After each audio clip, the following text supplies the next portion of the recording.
Alkitab sumber resmi teologi kita. Kita punya kebiasaan-kebiasaan yang kita teruskan atau sudah diteruskan dari orang tua dan pendahulu kita. Kita juga punya pengalaman, walaupun kita mempunyai tradisi, budaya, dan pengalaman kita masing-masing, tapi tetap firman Tuhan adalah yang terutama. Itu semua tidak menjadi persoalan kalau tidak melebihi apa yang dikatakan firman Tuhan. Tapi kalau itu sudah menggantikan otoritas Alkitab, itu yang apa? Yang tidak boleh. Alkitab perlu disampaikan dengan nalar, tapi untuk mengerti Alkitab jangan berpatokan kepada nalar kita sekarang, karena nalar kita sekarang sudah banyak dipengaruhi oleh apa? Situasi kita. Kita tidak bisa dan tidak boleh untuk mengatakan bahwa Alkitab ini benar atau tidak. Benar ini absolut, Alkitab ini adalah memang benar. Kenapa? Karena ini adalah firman Tuhan dari Allah, dari Tuhan yang tidak pernah salah. Kita yang sering salah.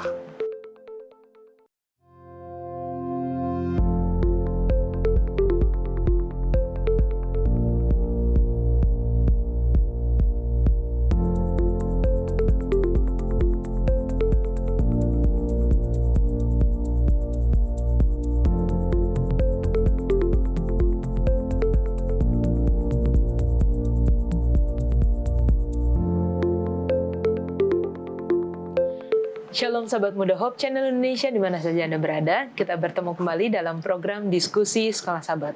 Sebuah diskusi pembelajaran Alkitab yang sepanjang triwulan kedua tahun 2020 membahas mengenai cara menafsirkan Alkitab. Dan saat ini kita sudah masuk di pelajaran keempat dengan judul Alkitab sumber resmi teologi kita. Studio sudah hadir sahabat-sahabat yang akan menemani kita berdiskusi seperti biasa. Nama, dari mana, dan pertanyaan hari ini adalah kebiasaan apa sih yang kalian punya, yang kalian ingin nanti kalau punya anak diajarkan juga ke anak itu. Silakan. Shalom, nama saya Norman dari Jemaat Jamrut. Kebiasaan yang saya ingin ajarkan, mungkin ini turun-temurun ya dari bapak saya, itu membaca. Jadi bapak saya suka baca, terus diturunkan kepada saya juga suka baca, mengoleksi beberapa buku, dan itu juga mau saya turunkan kepada anak saya nantinya, supaya banyak pengetahuan yang bisa dia ambil. Oke, baik, terima kasih. Norman? Shalom, nama saya Bella Donawena, saat ini berjemaat di Tumoto Pondok Indah. Kalau kebiasaan, tentunya kalau untuk dalam hal ibadah pasti ingin mengajarkan anak untuk berdoa. Tapi kalau untuk kebiasaan di rumah, mau mengajarkan anak itu untuk menaruh barang pada tempatnya, itu paling penting. Lalu kalau makan harus langsung dibersihkan. Oke. Selesai makan harus langsung dibersihkan. Oke, baik, terima kasih Bella. Kita juga sudah bersama dengan narasumber kita, Pendeta David Panjaitan, Direktur Komunikasi Uni Indonesia Kawasan Barat. Shalom Pendeta. Shalom Yola, Norman, Bella, dan pemirsa di mana berada. Pendeta, kebiasaan apa yang sudah diturunkan kepada Jeremy? Sudah diturunkan ya, bukan akan ya, karena mereka belum punya anak ya. Saya selalu ajarkan Jeremy untuk cari solusi ya.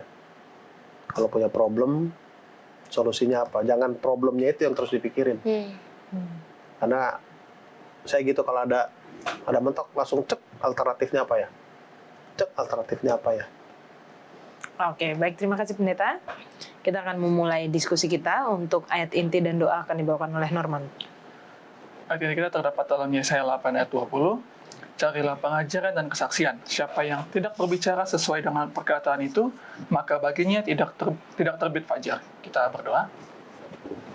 Bapa dalam surga, kami akan memulai diskusi sekolah sahabat kami pada hari ini. Kiranya Engkau memberkati masing-masing kami. Dan Roh Kudus, semoga kami dapat berdiskusi sesuai dengan kehendak-Mu, Bapak. Berarti juga Pendeta David yang ada di sini, bahkan kepada dia hikmat kebijaksanaan dari surga, agar dapat memimpin diskusi ini dengan baik, ya Bapak. Ampuni kami kesalahan kami, dalam nama Yesus kami berdoa. Amin. Amin. Di pelajaran kita sahabat petang dikatakan tidak ada gereja Kristen yang tidak memakai Alkitab untuk mendukung keyakinannya. Dan ini benar.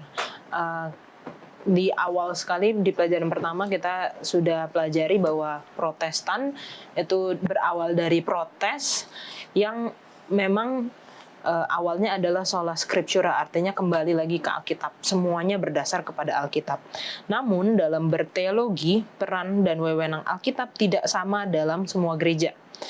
Faktanya peran Alkitab sangat berbeda dari satu gereja ke gereja yang lain. Nah, ini banyak dipengaruhi oleh 5 sumber, yaitu tradisi, pengalaman, budaya, akal, serta Alkitab itu sendiri. Jadi bagaimana kita sudah mulai masuk ke penafsiran Alkitab. Seseorang menafsirkan Alkitab seperti ini atau ini dipengaruhi oleh tradisi, kebiasaan, budaya, dan yang lain-lain.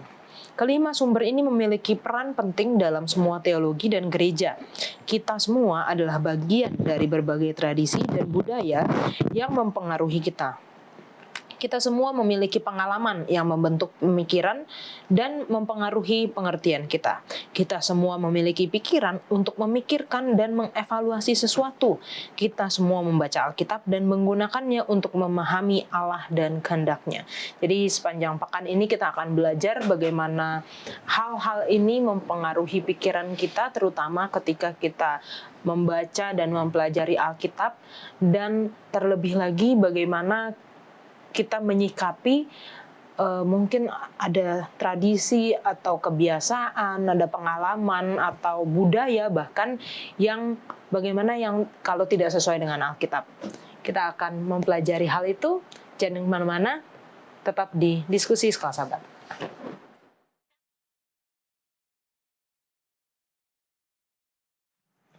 Untuk pelajaran hari Minggu, silakan Norman. Hari Minggu judulnya adalah tradisi. Ini tidak bisa dipungkirin bahwa sebenarnya tradisi itu nggak selamanya buruk, karena melalui tradisi kita bisa menelusuri asal-usul nenek moyang kita. Nah, yang jadi masalah adalah dari tradisi ini terkadang apa yang difirmankan Alkitab itu istilahnya disamakan dengan tradisi. Tradisi ini menjadi setara dengan si Alkitab ini sendiri. Ketika diajarkan turun-temurun oleh penatua-penatua misalnya, atau oleh orang yang berkuasa, diajarkan turun-temurun, dan suatu saat ketika itu mencapai di titik di mana sama dengan Alkitab, maka ini bisa mengancam atau bisa membuyarkan makna dari Alkitab itu sendiri, sehingga orang akhirnya berfokus kepada si tradisi, bukan lagi kepada isi firman Allah. Contoh paling nyata ada di Markus 7 ayat 1-13. Saya mau bold aja yang ayat 7-nya. Percuma mereka beribadah kepadaku, sedangkan ajaran yang mereka ajarkan ialah perintah manusia. Kenapa sampai Yesus bilang seperti ini? Karena ini sudah di zaman itu memang sudah sampai di mana tradisi itu bahkan lebih diagungkan dari isi firman Allah itu sendiri. Kalau di Sekolah Sahabat kita di yang bagian terakhir, firman Allah yang hidup menanamkan rasa hormat dan sikap setia kita kepadanya. Kesetiaan ini menghasilkan tradisi tertentu. Kesetiaan kita bagaimanapun harus selalu teguh kepada Allah yang hidup, yang telah menyatakan kehendaknya dalam firman Allah yang tertulis. Karena itu Alkitab memiliki peran unik yang menggantikan semua tradisi manusia. Alkitab berdiri lebih tinggi di atas semua tradisi, sekalipun tradisi yang baik. Tradisi yang bertumbuh dan dari pengalaman kita bersama Allah dan firman-Nya perlu diuji terus-menerus dengan tolak ukur Alkitab. Ini sekali lagi, bahwa tradisi itu tidak selamanya buruk, asalkan tidak terlalu diagungkan atau tidak terlalu dipuja-puja melebihi dari isi firman Allah itu sendiri. Oke, terima kasih Norman. Contohnya apa, Pendeta? Tradisi kalau di dalam gereja? Oke, sebelum menanggapi itu, apa sih arti tradisi? Tradisi adalah kebiasaan. Kebiasaan yang terus diulang-ulangi, itu adalah apa? Tradisi. Oke, salah satu tradisi yang ada di gereja kita adalah berkhotbah harus pakai jas. Yeah. Harus ya, saya ambil kata harusnya. Tapi kita tidak tahu, kita tidak mempelajari apa latar belakangnya para misionaris itu pakai jas. Kan itu kan kita nggak pelajari. Contoh saja, dulu misionari yang datang ke Tanah Batak itu no mention. Kenapa mereka pakai jas? Jas itu kan bahasa Inggrisnya kan coat. Coat itu adalah jaket sebetulnya. Ada jaket yang berbentuk jas, ada jaket untuk motor, jaket untuk naik gunung. Awalnya jas itu adalah untuk melindungi diri dari dingin. Jadi no mention datang ke tanah Batak di tempat yang dingin, di Siborong-borong itu dingin. Jadi mereka pakai apa? Jas. Jadi kebiasaan waktu itu orang keluar rumah berkumpul dalam satu tempat ibadah pakai apa? Jas. Nah, kebiasaan ini diulangi terus berubah menjadi aturan main. Padahal kalau kita merujuk kepada Alkitab, tidak pernah dicatat di Alkitab bahwa beribadah itu harus pakai apa? Jas. Nah, seperti yang Norman tadi katakan, kebiasaan ini sejajar bahkan lebih dari Alkitab. Jadi bayangkan, kalau ada orang yang naik ke mimbar tidak pakai jas, dianggap sudah melangkahi apa? Firman Tuhan sebenarnya tidak begitu. Saya punya pengalaman waktu melayani di Sumatera Utara begitu. Bayangkan di kota Medan, panas, AC belum musim, tapi harus pakai jas. Kan tidak nyaman itu. Bahkan saya ada lihat orang, dia ada keluarganya di luar negeri, ya kita bilanglah di Amerika. Kan kalau di luar negeri jas itu jarang yang polos kan. Biasa bermotif kotak-kotak atau dan bagaimana, kotak kecil atau besar. Nah, karena tradisi atau kebiasaan itu harus pakai jas, jadi dia pergi ke gereja waktu itu pakai batik, dimasukin, pakai dasi kembang, jasnya kotak-kotak, celananya juga kotak-kotak. Kan jadi asik gitu ngeliat. Bayangkan kan? Jadi sesuatu yang tidak nyaman. Nah, itulah salah satu apa? Salah satu contoh tradisi-tradisi itu adalah apa? Kebiasaan. Lalu contoh yang ekstrim lagi. Waktu saya gembala jemaat, kalau saya pimpin rapat, saya katakan, oke, aturan mainnya apa? Ada masalah gitu, ada satu kasus yang diselesaikan. Oke, aturan mainnya gimana? Nah, aturan mainnya gimana? Oke, kita buat kebijakannya bagaimana? Nah, sering kebijakan ini dibuat menjadi tradisi. Jadi orang ingatnya kebijakan ini terus lupa aturan mainnya bagaimana. Itulah saya katakan pekan lalu, mengimprovisasi hukum. Itu dalam apa? Dalam dunia musik kan apa? Improvisasi. Perlu improvisasi, perlu sekali. Tapi jangan lupa ada aturan apa? Aturan main. Itu yang bisa saya tanggapi. Oke, baik, terima kasih Pak Pendeta. Jangan mana-mana, kita kembali lagi setelah yang satu ini.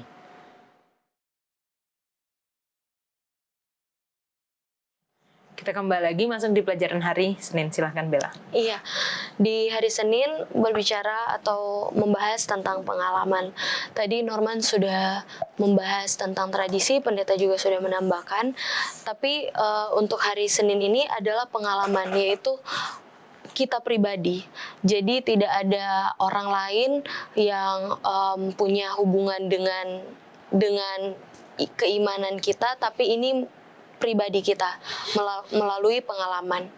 Dan pengalaman ini dicatatkan atau dituliskan di sini, pengalaman adalah bagian dari keberadaan manusiawi kita. Pengalaman mempengaruhi perasaan dan pikiran kita dengan cara yang kuat. Allah telah merancang kita sedemikian rupa sehingga hubungan kita dengan ciptaannya dan bahkan dengan Allah sendiri berkaitan secara signifikan, dibentuk oleh pengalaman kita. Di sini dijelaskan secara jelas bahwa Allah telah merancang kita dengan sedemikian rupa sehingga hubungan kita dengan ciptaannya, bahkan dengan Allah itu secara signifikan. Dan akhirnya itu dibentuk oleh dari pengalaman kita. Dan di sini Sekolah Sahabat kita menuliskan bahwa agama dan iman kita lebih dari sekedar doktrin dan keputusan rasional. Apa yang kita alami secara signifikan membentuk pandangan kita akan Allah dan bahkan pemahaman kita terhadap firman-Nya. Tetapi kita juga perlu melihat dengan jelas keterbatasan dan ketidakcukupan pengalaman dalam mengetahui kehendak Tuhan. Jadi banyak sekali kadang kalau dalam kehidupan kita, kalau kita ada pengalaman, itu membuat suatu keyakinan kita sampai kita tua. Dan di sini pengalaman itu ada macam-macam. Tadi juga saya nanya ke pendeta waktu belum rekaman, pengalaman itu ada banyak. Dan pas saya juga baca, pengalaman itu dari rasa kita, misalkan kayak kita benci orang atau ada dendam atau apa, akhirnya karena pengalaman-pengalaman buruk itu membentuk kita, jadi kita gampang di kemudian hari kita jadi gampang untuk benci orang atau marah karena kita sudah pernah merasakan hal yang seperti itu. Dan ternyata karena pengalaman-pengalaman seperti itu, akhirnya Alkitab sendiri atau Tuhan sendiri mengajarkan kita untuk kita harus menguji pengalaman kita itu. Karena dengan pengalaman yang pernah kita alami dan akhirnya membentuk kita sebagai seseorang yang ada saat itu, menjadi orang yang kadang kita berpegang kepada pengalaman itu dibandingkan kepada ajaran Alkitab. Makanya kenapa Alkitab bilang atau Yesus sendiri mengatakan bahwa kita harus menguji pengalaman kita. Dan saya tertarik untuk baca di dalam 2 Korintus 11 ayat 1-3. Alangkah baiknya jika kamu sabar terhadap kebodohanku yang kecil itu. Memang kamu sabar terhadap aku, sebab aku cemburu kepada kamu dengan cemburu ilahi. Karena aku telah mempertunangkan kamu kepada satu laki-laki untuk membawa kamu sebagai perawan suci kepada Kristus. Tetapi aku takut kalau pikiran kamu disesatkan dari kesetiaan kamu yang sejati kepada Kristus, sama seperti Hawa diperdayakan oleh ular itu dengan kelicikannya. Di ayat 3 ini sangat menarik karena kalau pikiran kamu disesatkan. Jadi ternyata pikiran kita pun bisa disesatkan dari kepercayaan kita, dari kesetiaan kita yang sejati kepada Kristus. Karena di saat pikiran kita disesatkan, akhirnya itulah yang membuat kita percaya akan sesuatu yang ternyata itu sudah menjauh dari Alkitab itu sendiri. Dan di sini ditulis bahwa pengalaman bisa sangat menipu. Yang tadi saya sudah jelaskan juga bagaimana kita mempunyai pengalaman-pengalaman yang buruk, akhirnya itu menipu atau kalau Korintus 11 tadi bilang menyesatkan kita dari kesetiaan Tuhan. Jadi bisa menyesatkan kita juga. Makanya secara alkitabiah pengalaman perlu ditempatkan pada tempat yang tepat. Pengalaman perlu diuji, ditafsirkan dan dibentuk oleh Alkitab. Kadang-kadang kita ingin mengalami sesuatu yang tidak selaras dengan kehendak dan firman Tuhan. Disinilah kita perlu belajar mempercayai firman Tuhan di atas pengalaman dan keinginan kita. Kita harus waspada dan memastikan bahwa pengalaman kita harus selaras dengan firman Tuhan dan tidak bertentangan dengan pengajaran Alkitab yang jelas. Jadi misalkan kalau kita merasa kita benci atau kita merasa dengki, iri hati, kita harus kembali lagi kepada Alkitab, kepada firman Tuhan. Apakah perasaan atau yang kita rasakan saat ini selaras dengan firman Tuhan, dan kita harus menguji itu. Kalau sudah bertentangan, itu sudah berarti bukan dari firman Allah lagi. Tapi kalau misalkan apa yang kita rasakan itu ternyata masih selaras, berarti kita hanya perlu melihat apakah ada hal-hal kecil yang perlu dikoreksi. Karena balik lagi kita sudah pernah bahas di pekan lalu kalau tidak salah, bahwa Alkitab ini juga untuk menginsafkan orang. Jadi pengalaman kita itu belum tentu adalah pengalaman yang sudah pakem gitu untuk jadi pedoman kita dalam kehidupan kita, tapi Alkitab inilah yang bertugas untuk menginsafkan kita atau menyadarkan kita dari segala pengalaman-pengalaman kita yang kita lewati agar tetap berjalan dengan selaras dengan firman Tuhan. Baik, pengalaman itu punya pengaruh yang besar ya terhadap bagaimana kita melihat Alkitab, melihat Tuhan. Bukan hanya pengalaman kita mendengar pengalaman orang pun kita bisa terpengaruh ya, gitu. Betul. Tetapi kembali lagi tidak menganggap itu di atas segalanya. Silakan Pendeta. Yola, Norman, Bella, orang-orang aktif di Pathfinder ya, biasa bikin kegiatan kan. Dan biasa kalau kegiatan PA itu cari dana kan. Terus ini pengalaman kegiatan perlu dana, cari dana kepada donatur kan gitu. Pernah nggak rasakan begitu setelah berulang-ulang bikin ini, begitu ada kegiatan, sudah cari donatur lah. Atau, Tuhan kami punya problem nih, bantu kami. Pengalaman mana yang akan kita andalkan? Pengalaman mengandalkan donatur, atau pengalaman mengandalkan Tuhan menyelesaikan problem kita melalui para donatur? Yang kedua. Yang mana harusnya? Yang kedua. Yang kedua. Seharusnya itu kan idealnya. Tapi yang sering terjadi adalah pengalaman yang pertama ini lebih atas, lebih tinggi dibandingkan Tuhan janji bahwa Dia akan membantu kita. Bisa dapat poin saya. Itu pelajaran hari Senin ini. Pengalaman lebih tinggi dari apa yang dikatakan oleh firman apa? Firman Tuhan. Saya selalu katakan itu waktu saya gembala jemaat dengan waktu saya masih direktur pemuda dulu. Pada waktu kalian dipilih menjadi panitia satu event, satu kegiatan, ingat bahwa itu adalah kesempatan istimewa kalian untuk meyakinkan diri kalian bahwa Tuhan menyelesaikan persoalan pada waktu kita bekerja menjalankan perintah Dia. Dan sering saya juga selalu katakan di sini kan, pada waktu kita pergi menginjil, Matius 28 ayat 19-20, perintah itu perintah adalah buat murid-murid, bukan untuk orang yang mendengarkan. Kalau perintah untuk murid-murid, berarti keuntungannya buat siapa? Pertama, murid-murid. Sama seperti orang tua kita di rumah. Saya percaya Norman pasti disuruh mamanya nyapu di rumah, benar nggak? Ya. Saya bisa feeling itu. Perintah itu untuk keuntungan Norman atau keuntungan orang lain? Norman. Jadi setelah Norman menjalankan itu kan bersyukur, aduh nanti Norman setelah berumah tangga kamu akan bersyukur, oh untung dulu mama nyuruh belajar cuci piring dengan nyapu. Jadi waktu istri sedang tidak bisa, kita bisa lakukan itu. Nah, pengalaman mana yang mau kita andalkan? Pengalaman mengandalkan para donatur bukan berarti tidak penting, perlu. Atau mengandalkan Tuhan menyelesaikan persoalan kita melalui berbagai cara. Karena Tuhan kan janji di Alkitab ini, Dia akan menyelesaikan persoalan-persoalan kita. Oke, baik, terima kasih tambahannya Pendeta. Jangan kemana-mana, kita lanjutkan lagi setelah yang satu ini.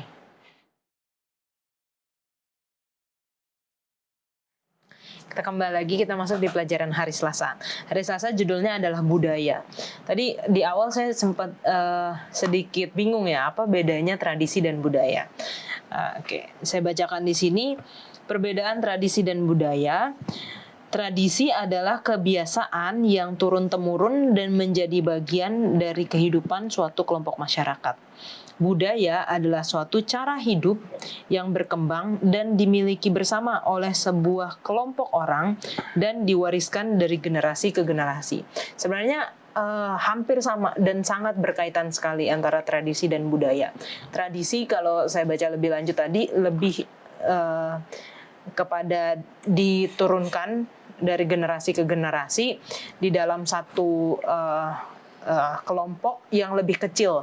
Jadi contohnya kalau di dalam keluarga itu biasanya diteruskan lah tradisinya.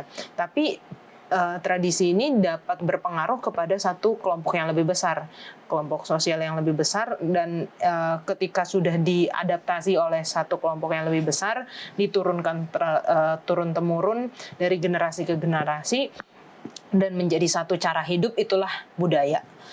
Oke. Kita semua adalah bagian dari budaya atau cara hidup tertentu.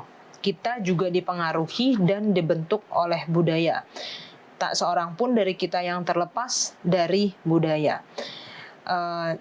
Kalau misalnya kita lihat, banyak juga bagian dari Perjanjian Lama merupakan kisah tentang bangsa Israel yang dirusakkan oleh budaya di sekitarnya. Jadi bangsa Israel sudah punya budayanya sendiri, lalu sempat hilang identitas ketika mereka menjadi budak selama beratus tahun di Mesir, dan ketika keluar diajarkan lagi oleh Tuhan melalui Musa, tapi kemudian dirusakkan oleh budaya-budaya yang ada di sekitar mereka, orang-orang yang tidak percaya kepada Tuhan. Firman Tuhan diberikan dalam budaya tertentu, meskipun tidak terbatas pada satu budaya. Sementara faktor-faktor budaya tidak dapat dihindari mempengaruhi pengertian kita tentang Alkitab, kita tidak boleh melupakan fakta bahwa Alkitab berada di atas budaya-budaya dari semua suku, kekuasaan, dan status sosial yang ada. Inilah salah satu alasan mengapa Alkitab melampaui budaya manusia manapun dan bahkan sanggup mengubah serta memperbaiki unsur-unsur dosa yang kita temukan dalam semua kebudayaan. Di pelajaran-pelajaran kemarin kita juga sudah pelajari bahwa kita punya tradisi, kita punya kebiasaan-kebiasaan yang kita teruskan atau sudah diteruskan dari orang tua dan pendahulu kita. Kita juga punya pengalaman, tapi semua itu tidak boleh di atas dari otoritas Alkitab atau firman Allah. Budaya seperti ciptaan Tuhan lainnya sudah dipengaruhi oleh dosa. Akibatnya, budaya juga berada di bawah penghakiman Allah. Beberapa aspek budaya kita mungkin selaras dengan iman kita, tetapi kita harus selalu berhati-hati untuk membedakan keduanya. Idealnya, bila perlu, iman yang berdasarkan Alkitab harus menentang budaya yang ada dan menciptakan budaya yang sesuai dengan firman Tuhan. Kecuali kita memiliki sesuatu dalam diri kita yang berjangkar berasal dari Tuhan, kita akan segera menyerah pada apa yang ada di sekitar kita. Seperti pengalaman bangsa Israel ketika mereka diajarkan oleh Tuhan dengan diberikannya 10 hukum, lalu diberikan hukum sosial, hukum kesehatan, hukum moral, hukum sipil. Itu adalah budaya yang Tuhan ingin ciptakan di dalam bangsa Israel yang sudah kehilangan identitasnya. Tetapi kenapa mereka bisa rusak? Karena mereka terpengaruh dengan budaya-budaya lain yang akhirnya ditempatkan di atas dari apa yang Tuhan telah firmankan. Jadi pelajaran kita lebih hampir samalah dengan yang kemarin-kemarin, bahwa walaupun kita mempunyai tradisi, budaya, dan pengalaman kita masing-masing, tapi tetap firman Tuhan adalah yang terutama. Silakan tambahan ya. Tradisi itu kebiasaan, budaya adalah konsep berpikir ya. Saya ingat pengalaman di studio Hope Channel ini. Jadi ada di salah satu ruangan itu ada meja. Meja itu selalu ada makanan. Ya, jadi saya senang ke situ karena ada makan, apalagi ada kerupuk, langsung makan kan. Makan. Itu tradisi. Ada makanan di situ, berarti milik bersama. Lalu ada satu orang katakan, Pak Pendeta, ini meja maaf. Kenapa maksudnya meja minta maaf? Saya bilang. Jadi kita makan, silahkan makan yang ada di sini, tapi minta maaf nggak tahu punya siapa. Jadi tradisinya adalah ada yang di situ milik bersama. Konsep berpikirnya adalah harus minta maaf. Itu budaya. Budayanya minta maaf dulu sebelum ambil. Iya kan? Tradisinya adalah makanan yang sudah di atas itu milik bersama. Bisa bedakan. Jadi yang sering menjadi persoalan adalah pola berpikir itu yang sudah dipengaruhi oleh dosa lebih tinggi daripada apa? Alkitab. Sama seperti yang tadi. Apa sih konsep berpikirnya pakai jas? Bisa dapat maksudnya. Apa sih konsepnya berpikir ke gereja harus jam 9? Apa sih konsep berpikirnya harus sekolah Sabat dulu baru khotbah? Budayanya apa? Tapi kalau budaya itu tidak melebihi apa yang dikatakan Alkitab, go ahead, silahkan. Tradisi itu tidak melebihi apa yang dikatakan Alkitab, silahkan. Itu yang ditegur oleh Yesus kepada orang-orang Farisi. Lihat itu kok cuci tangan segala macam. Kan itu kebiasaan mereka sebelum masuk rumah, cuci tangan dan cuci kaki. Budayanya adalah karena mereka jalan di tempat yang kotor. Tapi itu diubah menjadi satu kebiasaan untuk berbicara tentang apa? Tentang rohani. Itu Yesus tegur. Jadi bisa bedakan ya. Ya contoh yang di ruangan kita inilah, di studio kita ini. Tradisinya adalah kalau makanan sudah di meja itu milik bersama. Tapi konsep berpikirnya sebelum makan minta maaf dulu karena itu nggak tahu punya siapa. Bisa bedakan. Itu semua tidak menjadi persoalan kalau tidak melebihi apa yang dikatakan firman Tuhan. Tapi kalau itu sudah menggantikan otoritas Alkitab itu yang apa? Yang tidak boleh. Baik, terima kasih pendeta untuk tambahannya. Jangan kemana-mana, kita kembali lagi setelah yang satu ini.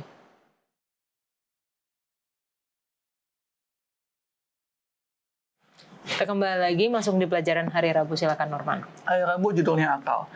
Ini cukup menarik karena kalau kita searching di Google, saya dapatnya adalah akal itu berfungsi sebagai pengingat, menyimpulkan, menganalisis, menilai apakah sudah sesuai, benar, atau salah.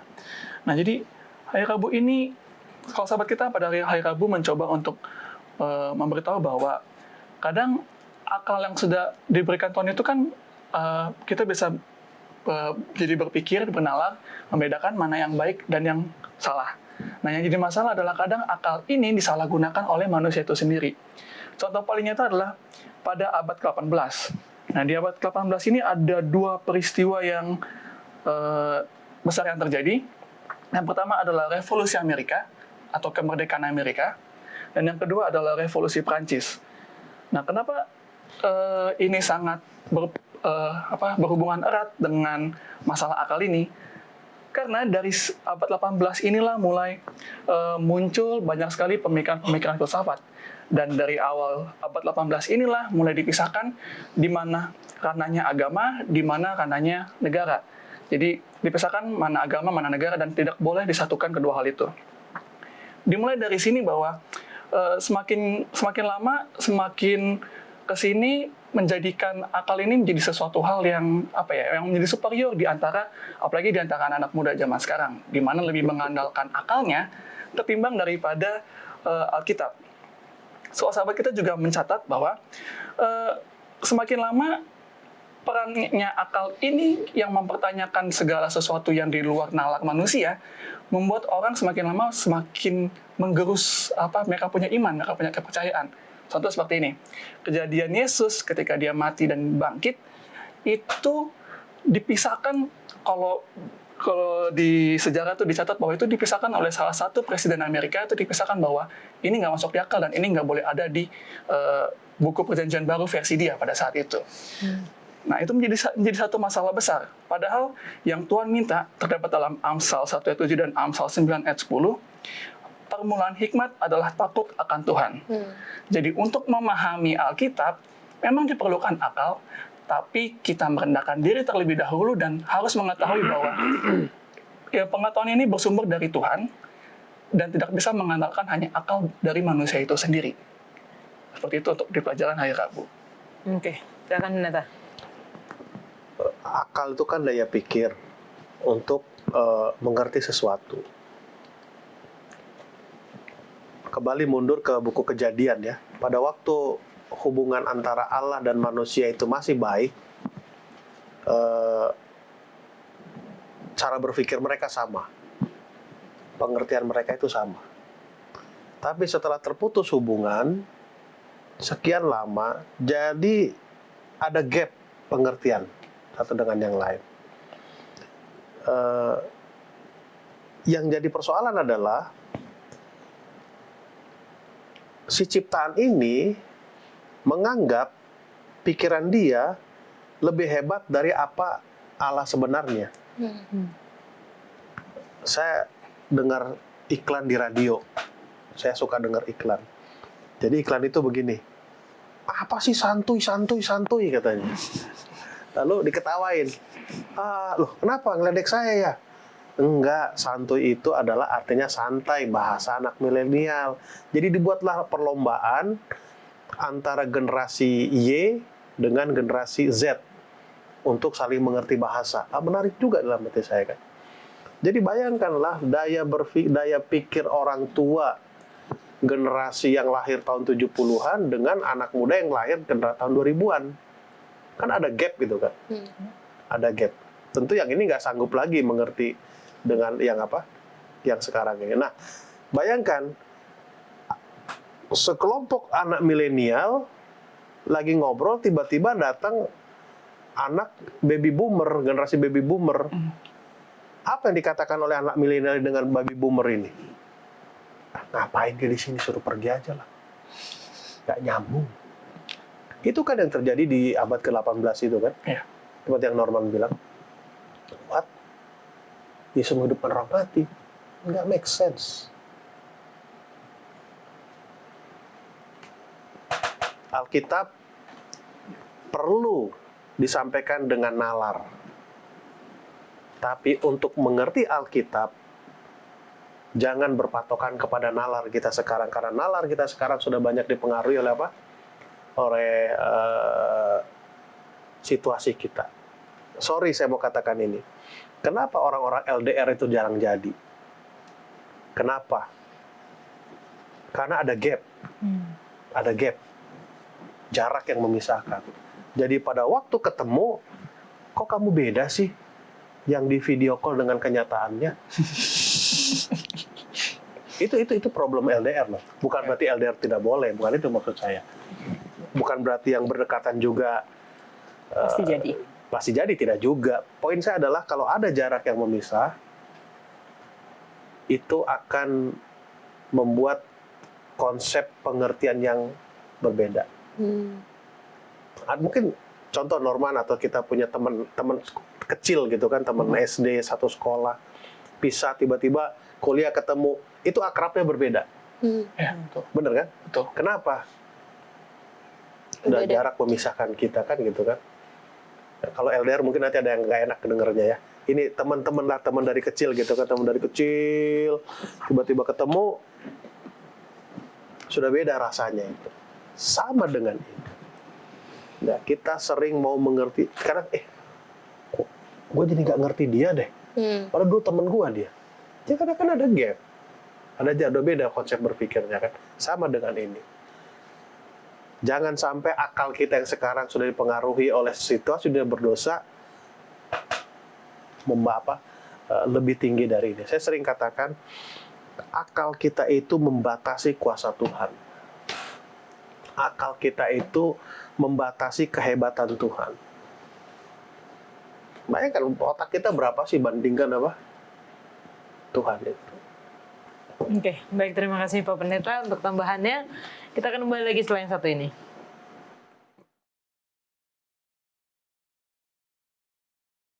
Kita lanjutkan lagi pelajaran hari Kamis, silakan Bella. Iya, di pelajaran hari Kamis ini menceritakan tentang atau mengajarkan tentang Alkitab. Jadi dari tadi kita sudah belajar mengenai kita pribadi dengan tradisi, pengalaman, akal, dan budaya kita.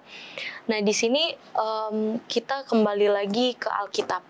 Jadi di mana ada Roh Kudus yang jadi di hari Kamis ini membahas tentang Roh Kudus dan Alkitab, tapi akan berfokus ke Alkitab.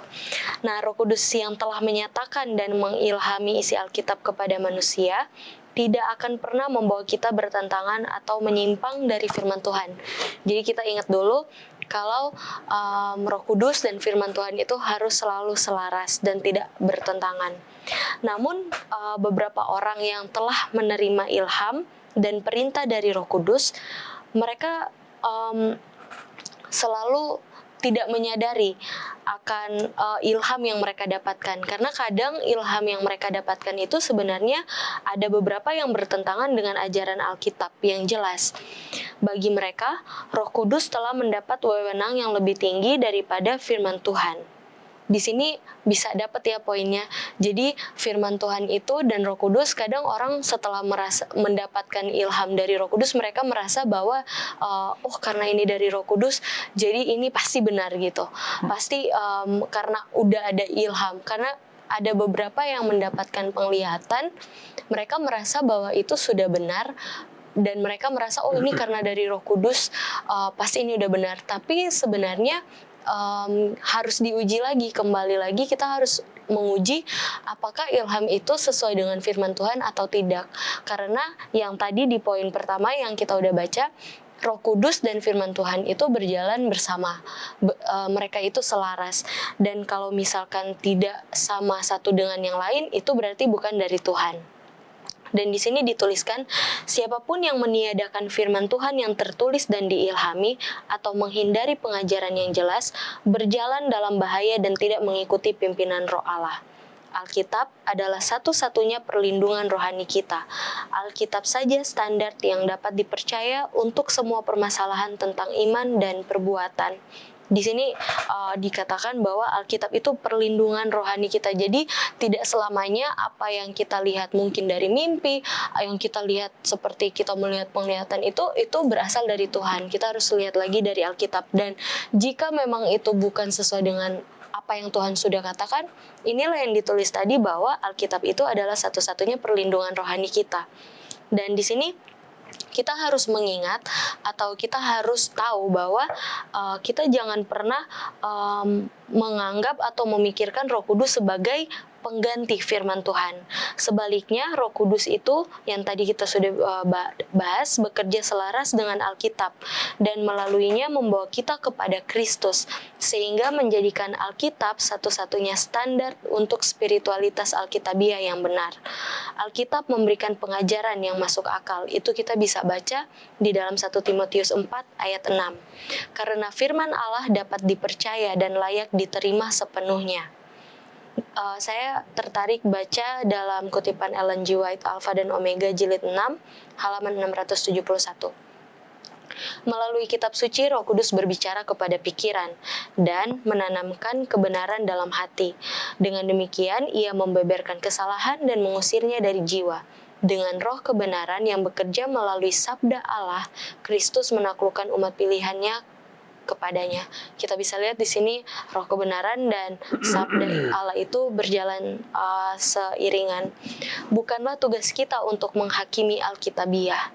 Jadi tadi kita udah dari akal, pengalaman dan lain-lain, kita kadang selalu menghakimi Alkitab. Tapi di sini kita harus ingat, bukanlah tugas kita untuk menghakimi Alkitab. Sebaliknya, firman Allah memiliki hak dan wewenang untuk menghakimi kita dan cara berpikir kita. Karena bagaimanapun juga, Alkitab adalah firman Tuhan yang tertulis.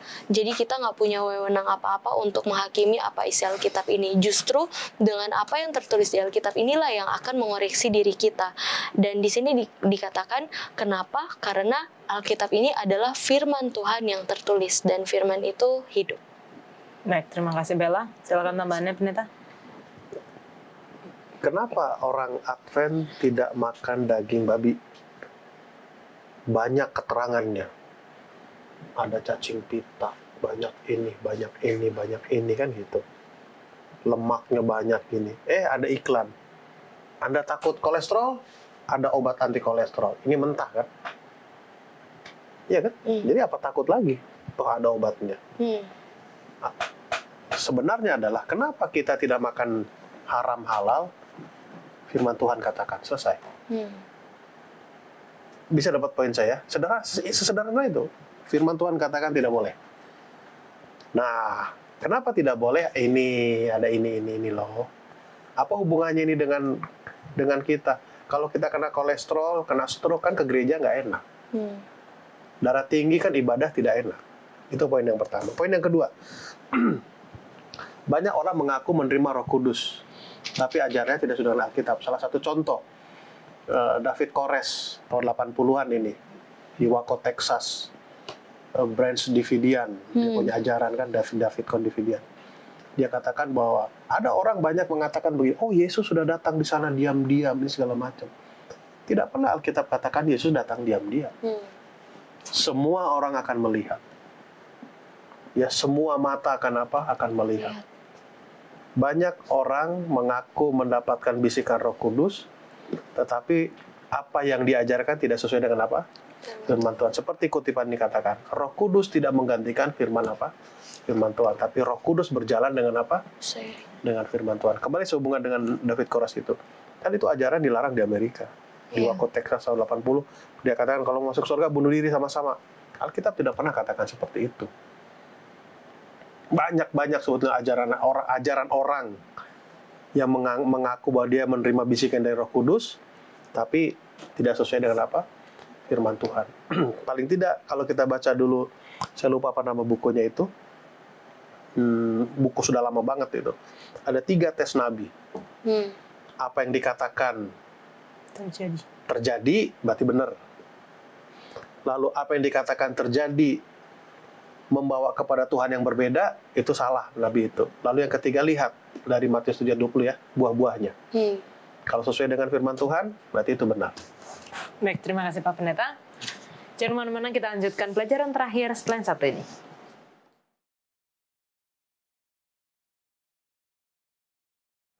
Silakan Pendeta. Ya, Yola, Norman, dan Bella, pelajaran 4 ini agak sedikit, menurut saya, orang Medan bilang beti ya, beda-beda tipis.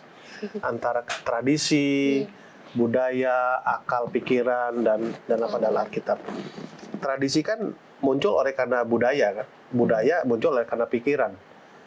Nah, ini akan melenceng semua oleh karena hubungan kita dengan Tuhan sudah mulai apa? Sudah putus. Seperti saya katakan tadi, teman kecil, akrab, bisa ketawa sama-sama. Misa waktu kuliah atau waktu kerja ketemu udah beda. Karena apa? Karena gap, karena sudah lama berpisah dan sebagainya. Dan saya mau ingatkan pemirsa sekalian dan juga kita, apapun orang katakan, ukurannya adalah apa? Firman Tuhan. Patternnya adalah apa? Firman Tuhan. Seperti pelajaran hari Kamis, kita tidak bisa dan tidak boleh untuk mengatakan bahwa Alkitab ini benar atau tidak. Benar ini absolut, Alkitab ini adalah memang benar. Kenapa? Karena ini adalah firman Tuhan, dari Allah, dari Tuhan yang tidak pernah salah. Kita yang sering salah. Salah satu contoh, setiap kita beli elektronik, itu ada buku manualnya. Banyak orang tidak suka baca buku manualnya, karena dia tidak bisa berimajinasi dalam buku manual itu. Jadi sering orang katakan, lah gampangnya sekarang apa? Lihat YouTube lah. Karena langsung dilihat gambarannya kan. Visual. Tidak jauh visualnya, tidak jauh berbeda dengan kita mengerti Allah melalui apa? Alkitab. Kita sulit memvisualisasikan apa yang ditulis dalam Alkitab. Itulah problem anak muda sekarang. Visualnya yang apa? Sangat diasah visual. Tapi yang bukan visual itu yang menjadi apa? Jadi berkurang. Jadi ukuran kita adalah apa? Alkitab. Standar kita semuanya adalah apa? Alkitab. Oke, saya akan bacakan untuk kesimpulan di hari Jumat ya. Tradisi, pengalaman, budaya, akal, dan Alkitab semuanya ada dalam refleksi kita atas firman Allah. Pertanyaan yang sangat menentukan adalah, manakah di antara sumber-sumber ini sebagai kata terakhir yang memiliki wewenang tertinggi dalam teologi kita? Yang mana? Tentu apa? Alkitab. Oke, saya loncat langsung. Di dalam firman-Nya, Allah telah menyampaikan kepada manusia pengetahuan yang perlu untuk keselamatan. Alkitab harus diterima sebagai pernyataan kehendak Allah yang teguh dan penuh kuasa. Alkitab adalah standar tabiat yang menyatakan doktrin atau ajaran dan ujian pengalaman. Doktrin apapun itu kalau menyimpang dari sini, ajaran apapun itu kalau menyimpang dari sini, dan bagaimana cara mengujinya? Menguji Alkitab secara apa? Keseluruhan. Seperti pertanyaan Norman pekan lalu itu. Kalau hanya diambil sepotong-sepotong, gimana? Udah pasti skripsinya oke, lulus, tapi banyak direvisi. Tapi kalau kita ambil secara keseluruhan, oke, lulus dengan memuaskan. Baik, terima kasih Pendeta, Bella, dan Norman sudah berdiskusi bersama. Alkitab memiliki wewenang yang lebih tinggi dari tradisi, pengalaman, akal, bahkan budaya manusia. Hanya Alkitablah yang menjadi standar di mana segala sesuatu yang lain perlu diuji. Kita akan bertemu di episode selanjutnya. Tuhan Yesus memberkati.